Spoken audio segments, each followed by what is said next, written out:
Hey guys, welcome back to part 2 vlog. ಇದು Friday vlog ಆಗಿರುತ್ತೆ. ಬೆಳಗ್ಗೆ ಕಾಲೇಜ್ ಹತ್ರ ಬೇಗ ಹೋದಾಗ ಫುಲ್ ಸಿಕ್ಕಾಪಟ್ಟೆ ಚಳಿ ಆಗ್ತಾ ಇತ್ತು. ನಂಗೆ ಅವಾಗ ಅನ್ಸುತ್ತೆ ಇವರೆಲ್ಲ ಹೆಂಗೆ ಬರ್ತಾರೆ ಇಷ್ಟು ಚಳಿಲಿ ಅಂತ.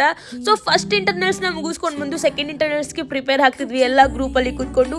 ಆ ಟೈಮಲ್ಲಿ ತಂದಿರೋ ಸ್ನ್ಯಾಕ್ಸ್ನ ಖಾಲಿ ಮಾಡ್ದಲ್ಲಿ ಇರೋಕ್ಕಾಗುತ್ತಾ? ಖಾಲಿ ಮಾಡಿಕೊಂಡು ಹಾಗೆ ನನ್ನ ಫ್ರೆಂಡ್ ತೋರಿಸಿದ ವಿಡಿಯೋನ ನೋಡ್ತಾ ಇದ್ದೆ. ಇದು SPT ಕಾಲೇಜಲ್ಲಿ ಮಾಡೋದಕ್ಕೆ ಸಕ್ಕದಾಗಿ ಮಾಡಿದ್ದಾರೆ ಅಲ್ವಾ? ನಮಗೂ ಸೆಕೆಂಡ್ ಇಂಟರ್ನಲ್ಸ್ ಬರೆಯೋ ಟೈಮ್ ಆಗಿತ್ತು. ನಾವು ಎಲ್ಲರೂ ಹೋಗಿ ಬೇಗನೆ ಇಂಟರ್ನಲ್ಸ್ನ ಮುಗಿಸ್ಕೊಂಡು ಬಂದ್ವಿ. ಗೊತ್ತಿರೋದನ್ನೆಲ್ಲ ಬರ್ದಿದ್ದೀನಿ, ಗೊತ್ತಿಲ್ಲದೆಲ್ಲ ವಾಪಸ್ ಹಾಗೆ ಬಿಟ್ಬಿಟ್ಟು ಬಂದಿದ್ದೀನಿ. ನಮ್ಮ ಕಾಲೇಜಲ್ಲಿ ಜನ ಸಾಗರನೇ ಇರ್ತಾರೆ. ಯಾವಾಗ ಅಂದ್ರೆ ಇಂಟರ್ನಲ್ಸ್ ಟೈಮಲ್ಲಿ ರೋಡಲ್ಲಿ ಬರ್ತಾ ಕಾಪಿ ಚೀಟ್ ಸಿಕ್ತು. ಅದನ್ನ ನಾನು ಮತ್ತೆ ನನ್ನ ಫ್ರೆಂಡ್ ನೋಡಿ ಹೇಳ್ತಾ ಇದ್ವಿ, ನಮಗಂತೂ ಅಷ್ಟು ಟ್ಯಾಲೆಂಟ್ ಇಲ್ವಲ್ಲ ಬರ್ಕೊಳ್ಳೋಕೆ ಅಂತ. ಸೊ ನನಗೆ ಮನೆಗೆ ಬಂದ್ಮೇಲೆ ಇವತ್ತು ಮೀಶೋ ಇಂದ 2 ಪಾರ್ಸೆಲ್ ಬರೋದಿತ್ತು. ಅದನ್ನ ಈಸ್ಕೊಂಡು ಬಂದು ನಾನು ಅಮ್ಮನ ಜೊತೆ ಕೂತ್ಕೊಂಡು ಓಪನ್ ಮಾಡ್ತಾ ಇದ್ದೆ. ತುಂಬಾನೇ ಬ್ಯೂಟಿಫುಲ್ ಆಗಿದೆ. ನಿಮಗೇನಾದ್ರೂ ಈ ಲಿಂಕ್ಸ್ ಬೇಕು ಅಂದ್ರೆ let me know in the comment section. Lighting ಅಂತೂ ತುಂಬಾನೇ ಬ್ಯೂಟಿಫುಲ್ ಆಗಿದೆ. ಇವತ್ತು ಇಷ್ಟೇ, ಸಿಗುವ ಮತ್ತೆ. Love you all, bye. ಜೈ ಶ್ರೀರಾಮ್.